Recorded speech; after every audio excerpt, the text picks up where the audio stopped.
طالبی، بله یا خیر؟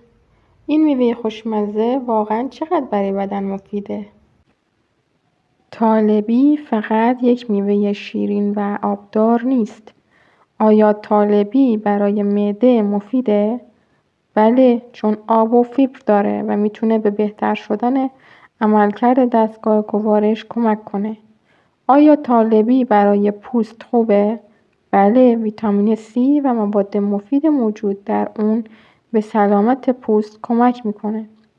آیا طالبی برای بدن و سیستم ایمنی مفیده؟ بله، چون حاوی مواد مغذی و ویتامین های مختلفه. آیا طالبی برای یبوست مفیده؟ بله، آب و فیبر موجود در اون میتونه به عملکرد بهتر روده کمک کنه. اما آیا زیاد خوردنش خوبه؟ نه همیشه. مصرف زیاد ممکنه باعث نفخ یا ناراحتی معده بشه. پس نتیجه، طالبی بله، یک انتخاب خوشمزه و مفیده، اما به اندازه. اگه این ویدیو برات مفید بود بفرست برای هر کس که میدونی بهش نیاز داره.